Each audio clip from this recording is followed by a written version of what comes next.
நண்பர்களுக்கு வணக்கம். மீண்டும் உங்கள் குழந்தை ஆதி. இப்போ உலகையே உலுக்கிக்கிட்டு இருக்கிற இந்த எப்ஸ்டீன் ஃபைல்ஸ்ன்னு ஒரு விஷயம் இருக்கு இல்லையா, அதை பற்றி என்னுடைய புரிதலை பகிர்ந்துக்கலாம் அப்படின்ட்டு தான் இந்த வீடியோ போடுறேன். என்னென்னா, நம்ம நாட்டில் சொல்லுவாங்க, பெண்ணுக்கு பெண் தான் எதிரி அப்படின்ற ஒரு விஷயம் சொல்லுவாங்க. அந்த மாதிரி இந்த எப்ஸ்டீனுக்கு ஒரு பெண் தான் ரொம்ப ஹெல்ப்ஃபுல்லாக இருந்திருக்கா. அந்த பொண்ணு பேர் மேக்ஸ்வெல். அந்த பொண்ணு எப்ஸ்டீனுக்கு ரொம்ப ஹெல்ப்பாக இருந்திருக்கா. இது என்ன மாதிரியான ஒரு மனோநிலை? இது எப்படி இந்த மனோநிலை உருவாகுது? இதை பற்றி கொஞ்சம் யோசிச்சோன்னு வைங்களேன். ஒரே ஒரு அடிப்படை விஷயந்தான். என்னன்னாக்க, செல்வ செழிப்பா எந்த பிரச்சனையும் பார்க்காம அப்படியே பணத்திலேயே எல்லா அதிகாரமும் கையில் இருக்கும் பொழுது, அந்த சின்ன வயசுலேருந்து அப்படி வளர்ந்துட்டாக்க, இந்த பாமரர்கள், மற்ற நடுநிலை மக்கள், தன்னை தவிர மற்றவர்களை பார்க்கும் பார்வையே இருக்குல்ல, அந்த பார்வை எப்படி இருக்கும்னாக்க, இப்போ நம்ம கசாப்பு கடையில் போயிட்டு ஆட்டுக்கறி வாங்குகிறோன்னு வைங்களேன், அந்த ஆடை வெட்டுவார்ல அவருக்கு வெட்டுறப்ப நம்ம ஒரு உயிரை கொண்டுறோன்ற அந்த இது இருக்காது. இப்போ கோழி கடைக்கு போய் கோழி வாங்குகிறோம்ல, அந்த கோழியெல்லாம் அறுக்கிறாங்கல்ல, அவங்களுக்கெல்லாம் இது ஒரு உயிருன்ற அந்த ஒரு சிந்தனையே இருக்காது. நாளைக்கு போயிட்டு நீங்கள் எனக்கு ஒரு 500 கிலோ கோழிக்கறி வேணும்னு சொல்லுங்கள், அவங்களுக்கு ரொம்ப சந்தோஷமாக இருக்கும். நம்ம இந்த 500 உயிர்களை கொல்ல போகிறோம் அப்படின்ற ஒரு அந்த சிந்தனை இருக்காது. அதே தான் ஆடு மாடு பண்ணி இந்த வியாபாரம் பண்ணுறவங்களுக்கெல்லாம் அப்படி இருக்கும். அந்த மாதிரியான மனோநிலை, அதை தாண்டின ஒரு மனோநிலைன்னு கூட இந்த சொல்லலாம். ஏன்னா இப்போ இவங்களுடைய பார்வைக்கெல்லாம் அந்த குழந்தைங்க இருக்குல்ல, குழந்தையா தெரியலை. அதுங்கெல்லாம் மற்ற எல்லா விஷயத்துக்கும் பயன்படுத்திக்கலாம் அப்படின்ற மாதிரியான ஒரு எண்ணம் தான் அவங்களுக்குள்ள இருந்திருக்கு. என்ன ஒரு கொடூரத்தின் உச்சம் இல்லை? இந்த மாதிரி ஆண்டாண்டு காலமாக இன்னும் நிறைய நடந்திருக்கு. இன்னும் ஏன் இந்தியாவில் நடந்திருக்கு. இந்தியாவில் எப்படி நடக்கும்னாக்க, நரபலி கொடுப்பாங்க குழந்தைங்களை கொண்டு போயிட்டு. எதுக்கு? ஒன்று மந்திர சக்தி வேணும், இல்லைன்னா அந்த இளமையாகவே இருக்கணும். இந்த மாதிரி சில காரணங்களுக்காக நரபலி நடந்துகிட்டு இருந்திருக்கு. இப்போ இன்னும் கூட எங்கேயாவது நடக்கலாம், நமக்கெல்லாம் தெரியாமல். இப்போல்லாம் நம்மகிட்ட சோசியல் மீடியா கையில் இருக்கிறதுனால இதெல்லாம் வெட்ட வெளிச்சத்துக்கு வருது. இதெல்லாம் இல்லாத காலகட்டங்களில் நான் ஏற்கனவே பதிவு போடுறப்பெல்லாம் சொல்லுவேன், இன்னும் பெண்கள்லாம் எவ்வளோ தூரத்தில் எங்கெங்கெல்லாம் அடிமையாக அடைக்கப்பட்டிருக்கிறாங்களோ, எவ்வளோ சித்திரவதைப்படுத்தப்பட்டு இருக்கிறாங்களோ அப்படின்ற மாதிரிலாம் நான் பதிவு போட்டிருக்கேன். இப்போ இது வெளில வந்திருக்கு. ஒரு பொண்ணு ஆரம்பத்திலேயே இவன் இடத்துக்கு போயிட்டு தப்பிச்சு ஒரு மாடல், அவள் கத்தி கோப்பாடு போட்டிருக்கா ரோட்டில். இந்த மாதிரி இங்கே நடக்குது, இவ்வளோ அட்டூழியம் நடக்குது, இந்த குழந்தைங்கள சமைச்சு சாப்பிட்றாங்க, எனக்கும் தெரியாமல் நான் சாப்பிட்டுட்டேன் அப்படின்ட்டு ஒரு பொண்ணு ரோட்டில் கத்திருக்கா. அவள் என்ன ஆனானே தெரில. அந்த மக்கள் யாருமே அதை செவி கொடுத்தே கேட்கல. எத்தனாயிரம் குழந்தைங்க! ஐயோ, அதை பார்க்குறப்ப இதெல்லாம் நிறைய கிளிப்பிங்ஸ் எடுத்து வச்சுருக்கேன். இப்போ என்னுடைய நட்பு வட்டாரத்தில் இருக்கிற இந்த நண்பர்கள், இன்னும் பெண்கள்லாம் நிறைய இருக்கிறாங்க. அவங்களால ஜீர்ணிக்க முடியாது அதை பார்த்தாங்கன்னா. குழந்தை கை கால் அது உடம்பு எல்லாம் வேகுது, குண்டானில் கொதிக்க வைக்கிறாங்க, சமைக்கிறாங்க. இப்போ யார் யாரெல்லாம் அங்கே இவங்களோட இருந்த அந்த பிரபலங்கள், யார் யாருன்னு சொல்கிறேன் கேளுங்க. அவனோட தொடர்பில் இருந்த பிரபலங்கள்: ஸ்டீபன் ஹாக்கின்ஸ், அவர் ஒரு சயின்டிஸ்ட்டு. உங்கள் எல்லாத்துக்கும் தெரிஞ்சிருக்கும். அந்த சேர்லேயே உட்காந்துருப்பாரு, அப்படியே இருப்பார். அவருக்கு உடல் உறுப்புலாம் வேலை செய்யாது. ஸோ ஆனால் ஆணுறுப்பு வேலை செய்யுன்ற மாதிரி ஒரு தகவல். அவர் அங்கே போயிட்டு என்ஜாய் பண்ணியிருக்கிறாரு. நார்வே நாட்டினுடைய இளவரசி பேர் கூட அதில் அடிபடுது. இங்கிலாந்து நாட்டோட இளவரசன் ஆண்ட்ரூ, அவர் பேர் அடிபடுது. அமெரிக்க அதிபர் ட்ரம்ப், அவர் பேர் அடிபட்டுக்கிட்டு இருக்கு. எலான் மஸ்க், பெரிய கோடீஸ்வரர், அவர் பேர் அடிபட்டு இருக்கு. பில்கேட்ஸ் பேர் அடிபட்டு இருக்கு. இப்போ நம்ம மோடி பேரும் அடிபட்டு இருக்கு. இதில் 1996 புகார் அளிக்கப்படுகிறது. அவர் கைது செய்யப்பட்டு விடுவிக்கப்படுறாரு. 2019 மீண்டும் கைது செய்யப்படுறோம். இந்த 96 இந்த 2019 வரை என்ன திரும்ப பண்ணியிருக்கான் அந்த எப்ஸ்டீனு? இந்த உலக நாடுகளில் உள்ள அதிகார வர்க்கத்தில் உள்ள இந்த பெரிய பெரிய கோடீஸ்வரர்கள் எல்லாரையும் உள்ள அந்த தீவுக்கு கொண்டுட்டு போய் அவங்களெல்லாம் இதுக்கு பழக்கப்படுத்தி இதை அனுபவிக்க வச்சு வீடியோ எடுத்திருக்கோம். ஏன்னா இவன்கிட்ட இருக்கிற பண செல்வாக்கு மட்டும் பத்தாது, அதிகாரமும் இவன் கைக்கு வேணும். ஒட்டுமொத்த உலக நாட்டில் உள்ள எல்லா அதிகாரத்தையும் கையில் வச்சுக்கணுன்றதுனால இந்த வேலையை பார்த்துருக்கான். இவங்க போனவங்களும் அதில் வந்து உல்லாசமாக இருந்திருக்கிறாங்க. எப்படி அப்படி மனசு வருதுன்னு தெரில. ஒரு வேளை பணம்லாம் அப்படி கொளுத்து போயிடுச்சுனாக்க இந்த மாதிரிலாம் திமிருத்தனமான எண்ணம் வருமோ என்னவோ தெரில. அப்படி இவங்கெல்லாம் வீடியோ எடுத்து வச்சுக்கிட்டு இவனுடைய செல்வாக்கண்ணும் பெருக்கிறதுக்கான வேலைகள்லாம் அவன் பார்த்துருக்கான். இவங்கெல்லாம் யாருமே தப்பிச்சிடக்கூடாது இவன்கிட்டேருந்து அப்படின்ற மாதிரி. இப்போ 2019 இவனை பிடிச்சி உள்ளே போட்ட பிறகு நான் சந்தேகப்படுறேன், இவனை அந்த எல்லாரும் சேர்ந்து கொன்று இருக்கணும் அப்படின்ட்டு. ஏன்னா இவங்களோட ஃபைல்ஸ்லாம் வெளில வந்துட்டா என்ன பண்ணுறது அப்படின்ட்டு. ஆனாலும் கொஞ்சம் கொஞ்சமாக லீக் ஆகிட்டே இருக்குல்ல, அந்த கொஞ்சம் கொஞ்சமாக அந்த அதில் பாதிக்கப்பட்டவங்க அப்படி இப்படின்னு கொஞ்சம் கொஞ்சம் லீக் ஆகும். இந்த விஷயங்கள்லாம் வெளியில் கசிஞ்சு இப்போ வந்து பூதாகரம் எடுத்துருக்கு. இந்த பூதாகரத்தை கூட இப்போ ஒரு தோழர் ஒருத்தர் சொல்லியிருந்தார் சோசியல் மீடியாவில் தான். இதை ஏன் இப்போ வெளியிடுறாங்க, கொஞ்சம் கொஞ்சமாக வெளியிடுறாங்கன்னா, இது அப்படியே நீத்து போயிடும். இப்படி கொஞ்சம் கொஞ்சமாக வெளியில் வந்துகிட்டே இருந்தால் பார்த்துட்டே இருக்கிற மக்கள் வந்து அடுத்தடுத்து அவங்களுடைய பிரச்சனையை நோக்கி ஓட ஆரம்பிச்சிருவாங்க. இது அப்படியே நீத்து போயிடும் அப்படின்ற மாதிரி ஒரு பதிப்பு இருந்தாப்புல. அதுவும் கிட்டத்தட்ட நம்ம ஏற்றுக்கிற மாதிரி தான் இருக்குது. ட்ரம்ப் சொல்லிக்கிட்டே இருக்கிறாரு, நான் நினைத்தால் மோடியின் அரசியல் வாழ்க்கையை முடிவுக்கு கொண்டு வர முடியும்.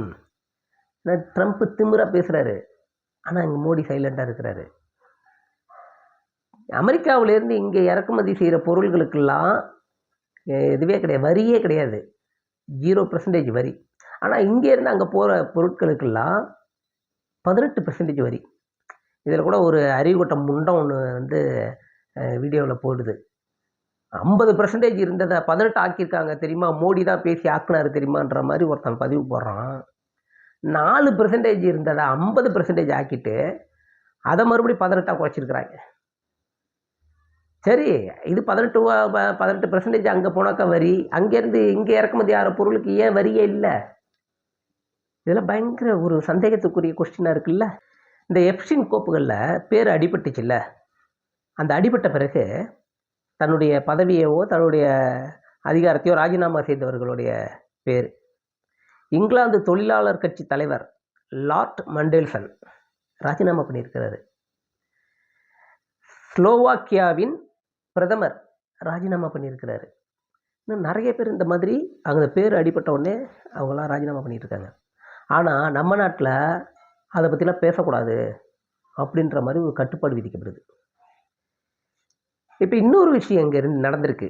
என்னென்னா, தர்மஸ்தலா எல்லோரும் கேள்விப்பட்டிருப்போம்னு நினைக்கிறேன். கர்நாடகாவில் தர்மஸ்தலான்ட்டு ஒரு ஏரியா நான் போயிருக்காங்க. அதை பற்றி கூட ஒரு வீடியோவில் நான் பதிவு போட்டிருந்தேன்.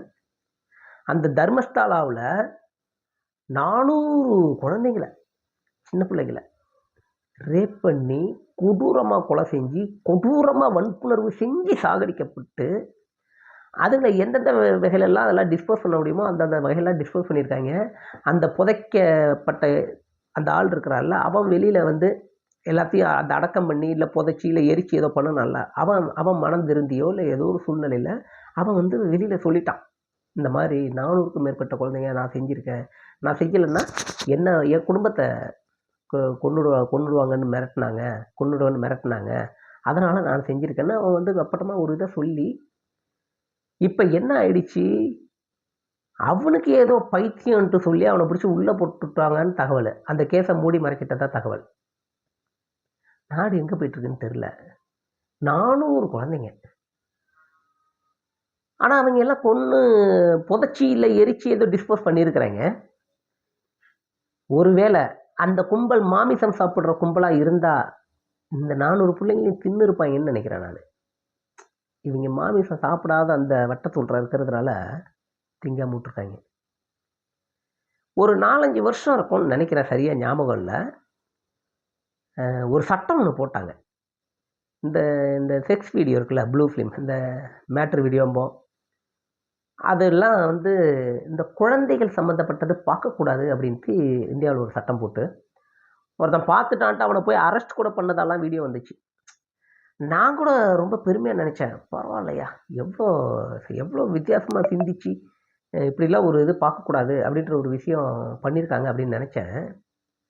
ஆனால் இப்போ எனக்கு சந்தேகம் வருது. என்னென்னா, அந்த மாதிரி குழந்தைகளுடைய அந்த பான் வீடியோ வெளியில் வந்துச்சுன்னா, இங்கே இந்தியாவிலேருந்து எவன்லாம் போய் குழந்தைங்களோட தப்பு செஞ்சானோ அந்த வீடியோலாம் பார்த்துடுவாங்களோ அப்படின்ற பயத்தில் இப்படி ஒரு சட்டத்தை போட்டாங்களோன்னு எனக்கு டவுட்டாக இருக்குது. யோசிச்சு பாருங்க, கனெக்ட் ஆகுதுல்ல. இப்போ நம்ம நாடை எப்படி யோசிக்கிறது? இந்த நாட்டில் என்ன செக்யூரிட்டி இருக்குது வாழ்கிறதுக்கு? பயமாக இருக்க. ஏன் இந்த மாதிரி சட்டத்தை இவங்க போட்டிருப்பாங்க அப்படின்ட்டு ஏன் நம்பப்படுதுனாக்க, இந்த எலெக்ஷன் கமிஷனரை வச்சு இந்த தப்பெல்லாம் செஞ்சு தப்பிக்கிறதுக்காக இவங்க ஒரு சட்டம் போட்டாங்கல்ல. என்னன்ட்டு, எலெக்ஷன் கமிஷனர் ஆஃபீஸர் மேலே எந்த நடவடிக்கையும் எடுக்கக்கூடாது, கைது நடவடிக்கை எடுக்கக்கூடாது அப்படின்னு ஒரு சட்டமே போட்டிருக்காங்கல்ல. அப்போ நமக்கு இவங்க மேலே டவுட் வருதுல்ல. ஏன் இப்படிலாம் என்ன தோணுதுன்னாக்க, தான் பண்ணுற தப்பு, தான் பண்ண போகிற தப்பு, இது எல்லாத்தையுமே சமாளிக்கிறதுக்கும் அதுலேருந்து தப்பிக்கிறதுக்குமே புதுசாக சட்டத்தையே உருவாக்குறாங்க. அங்கத்தான் நமக்கு இந்த சந்தேகம் வருது, இவங்கெல்லாம் அதில் சம்மந்தப்பட்டிருப்பாங்களோன்ட்டு. இவங்க பண்ணுறது எல்லாமே அயோக்கியத்தனம் அப்பட்டமாக வெளியில் தெரியுதே. இன்னும் யாராலையுமே எதுவுமே பண்ண முடியலையே. போராடிட்டு தானே இருக்கிறாங்க. எதுக்குமே சொல்யூஷன் இல்லையே. கடைநிலை மனிதனுக்கு கூட தெரியுது இது அப்பட்டமான ஒரு ஃப்ராடு வேலை செஞ்சு இவங்க ஆட்சி அமைச்சிருக்காங்கன்றது அப்பட்டமாக எல்லாத்துக்குமே தெரிய வருது.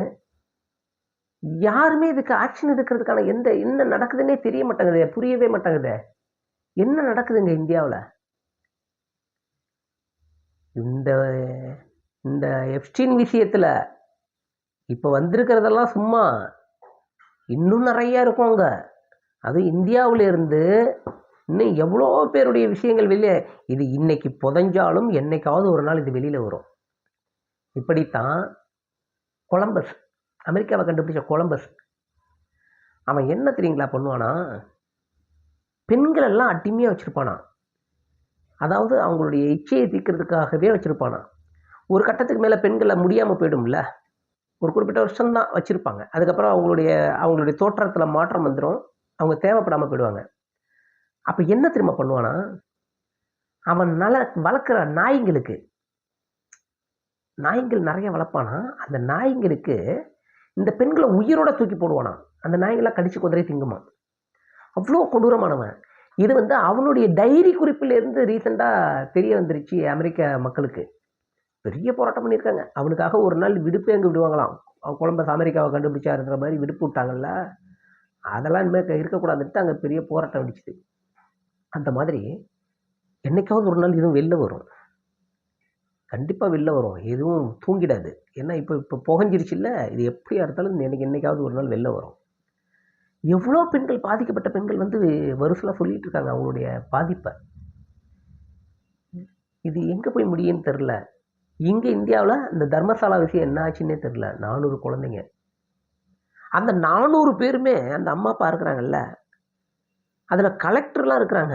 தன்னுடைய கலெக்டர் அவங்களுடைய பொண்ணு காணா போயிருக்கான். ஒரு கலெக்டராலேயே ஒன்றும் செய்ய முடியாத அளவு இங்கே ஒரு கட்டமைப்பு உருவாக்கி வச்சுட்டு வேலை செஞ்சுட்டு இருக்காங்க. யார் இவங்க? எப்படி இதை தைரியமாக செய்கிறாங்க? இவங்களுக்கு எது சப்போர்ட்டாக இருக்குது இந்த இந்தியாவில்? இதெல்லாம் பார்க்குறப்ப நமக்கு இந்தியாவுக்கு சுதந்திரம் கிடைச்சிருக்க வேண்டிய அவசியமே இல்லையே. இவங்கெல்லாம் இப்படி அட்டூழியம் பண்ணுறதுக்கு வெள்ளைக்காரனே இருந்துட்டு போயிருக்கலாமே. அவங்களுடைய சட்டத்திட்டங்களே நல்லா தானே இருந்துச்சு. அந்த சட்டத்திட்டங்கள் தானே இன்னும் இருக்குது. அதையும் தானே நம்ம ஃபாலோ பண்ணிட்டு இருக்கோம். என்ன கொடுமை இது! இதுக்கெல்லாம் எப்போ தான் தீர்வு வரும் இந்த மாதிரியான அட்டூழியங்களுக்கு? இது மட்டும் இல்லை, இது ஏதோ இப்போ வெளியில் வருது. இந்த உலக நாடுகளில் இன்னும் எங்கெங்கெல்லாம் இந்த மாதிரி பெண்கள் இன்னும் அண்டர் கிரவுண்டில் அடைப்பட்டு கிடக்கிறாங்களோ தெரியல. இன்னும் எத்தனாயிரம் பெண்கள் சங்கிலியால் கட்டப்பட்டு இந்த பாலியல் வன்கொடுமைக்கு ஆளாக்கப்பட்டுக்கிட்டு இருக்காங்கன்னு தெரியல. அங்கே மட்டும் இல்லை, இந்தியாவிலையும் நடக்கிறதுக்கு வாய்ப்பு இருக்குது. ஏதோ இதெல்லாம் வெளியில் வருது தெரியுது, வெளியில் வராமல் இன்னும் எவ்வளோ இருக்குன்னு தெரில. ஆனால் இதுக்கெல்லாம் முக்கிய காரணம் என்ன தெரியுமா? இந்த மக்களுக்கு சொல்லிக்கிறேன், நீங்கள்லாம் உங்கள் பிள்ளை இன்னொரு எப்ஸ்டீனாக வரக்கூடாது அப்படின்னாக்க, இந்த செல்வ செழிப்பாக வளர்க்குறீங்கல்ல, அந்த வேலையை வச்சுக்கிட்டிங்கன்னா இன்னொரு எப்ஸ்டீன் உருவாகும். உங்களுடைய பணத்திமிர அந்த குழந்தைங்க மேலே கொட்டி வளர்க்குறீங்கல்ல, அது குழந்தைங்க நல்லபடியாக வளராது. அந்த அந்த பணத்திமிரோட வளர்க்கப்படும் குழந்தைங்க நல்லபடியாக வளராது. பயங்கரமாக ஹெட் வெயிட் பிடிச்சி வளரும். திமிரு பிடிச்சி நிற்கும். அதுதான் இந்த உலகம். எனக்கான எனக்கான உலகம்னு நினைக்கிறோம். நமக்கான உலகம்னு நினைக்காதுங்க. எனக்கான உலகம்னு நினைக்கும். அவங்க எல்லா வேலையும் செய்வாங்க. நாளைக்கு அதனால் பாதிப்பும் அவங்களுக்கு தான் வரும். அந்த பாதிப்பில் உங்களால் தாக்கு பிடிக்க முடியாது, தாங்க முடியாது.